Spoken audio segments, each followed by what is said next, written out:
बेळगाव जिल्ह्यात पाणी टंचाई निर्माण होऊ नये म्हणून कृष्णा नदीला 2 टीएमसी पाणी सोडण्याची मागणी करत महाराष्ट्र सरकारला पत्र पाठवण्यात आले आहे, अशी माहिती जिल्हाधिकारी मोहम्मद रोशन यांनी दिली।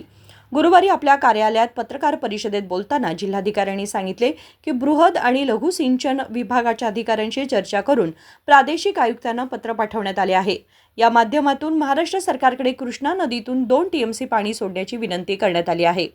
ಈಗಾಗಲೇ ಎಲ್ಲ ಮೇಜರ್ ಇರಿಗೇಷನ್ ಹಾಗೂ ಮೈನರ್ ಇರಿಗೇಷನ್ ಡಿಪಾರ್ಟ್ಮೆಂಟ್ಸ್ ಜೊತೆ ಚರ್ಚೆ ನಡೆಸಿ ನಾವು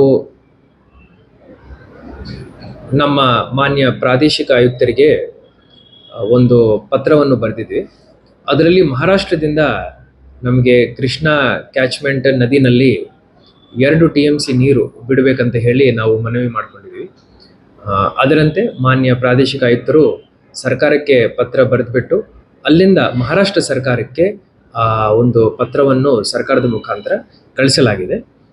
ಸದ್ಯಕ್ಕೆ ಬೆಳಗಾವಿ ಜಿಲ್ಲೆಯಲ್ಲಿ ಕುಡಿಲಿಕ್ಕೆ ನೀರು ಏನು ನಮಗೆ ಅವಶ್ಯಕತೆ ಇದೆ ಅದನ್ನು ನಾವು ಕ್ಯಾಲ್ಕುಲೇಟ್ ಮಾಡ್ಕೊಂಡಿದ್ವಿ। ನದಿಗಳಲ್ಲಿ ಹಾಗೂ ಟ್ಯಾಂಕ್ಗಳಲ್ಲಿ ಸದ್ಯಕ್ಕೆ ನೀರಿನ ಪ್ರಮಾಣದಲ್ಲಿ ಯಾವುದೇ ಕೊರತೆ ಇಲ್ಲ। ನಾವು ಡಿಸಾಸ್ಟರ್ ಮ್ಯಾನೇಜ್ಮೆಂಟ್ ಆ್ಯಕ್ಟಲ್ಲಿನೂ 2 ಸತಿ ಮೀಟಿಂಗ್ ಮಾಡಿದ್ದೀವಿ। ಎಲ್ಲೆಲ್ಲಿ ನೀರಿನ ಅಭಾವ ಬರೋ ಸಂದರ್ಭಗಳು ಸೃಷ್ಟಿಯಾಗ್ಬೋದೋ ಆ ಗ್ರಾಮಗಳನ್ನು ಪತ್ತೆ ಮಾಡಲಿಕ್ಕೆ ಹೇಳಿದ್ದೀವಿ। ಈ ಏಪ್ರಿಲ್ ತಿಂಗಳಲ್ಲಿ ಆ ಥರ ಯಾವುದೇ ಗ್ರಾಮಗಳು ನಮ್ಮ ತಹಶೀಲ್ದಾರ್ ಗಮನಕ್ಕೆ ಬಂದಿಲ್ಲ।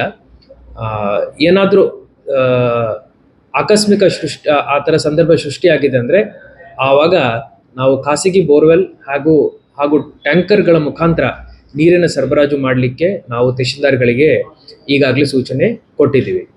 ಕೃಷ್ಣಾ ನದಿನಲ್ಲಿ ಘಟಪ್ರಭಾ ಹಿಡಕಲ್ ಜಲಾಶಯದಿಂದ ಈಗಾಗಲೇ ಬಾಗಲಕೋಟೆ ಬಿಜಾಪುರ ಜಿಲ್ಲೆಗೆ 2 TMC ನೀರು ಬಿಡಲಾಗಿದೆ।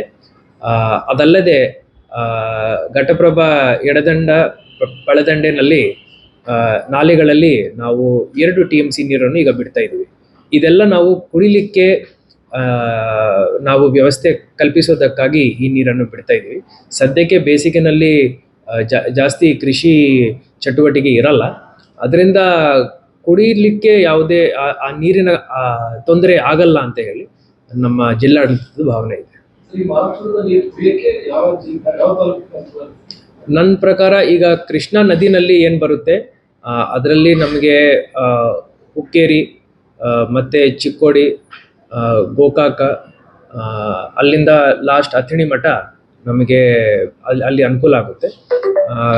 ಘಟಪ್ರಭಾ ಹಿಡಕಲಿಂದ ಇರೋ ಟ್ರ್ಯಾಕ್ ಇರ್ಬೋದು, ಮಾರ್ಕಂಡೇಯ ಟ್ರ್ಯಾಕ್ ಇರ್ಬೋದು, ಎಲ್ಲ ನದಿ ಬೇಸಿನ್ಸಲ್ಲಿ ಸದ್ಯಕ್ಕೆ ಡ್ಯಾಮ್ಗಳಲ್ಲಿನೂ ನದಿನಲ್ಲಿನೂ ನೀರಿದೆ। ಧನ್ಯವಾದ। पिण्याच्या पाण्याची कमतरता टाळण्यासाठी हिडकल धरणातून बागलकोट जिल्ह्यासाठी 2 TMC पाणी सोडण्यात आले आहे। तसेच घटप्रभेच्या डाव्या आणि उजव्या कालव्यांमध्येही 2 TMC पाणी सोडण्यात येत असल्याचे त्यांनी सांगितले।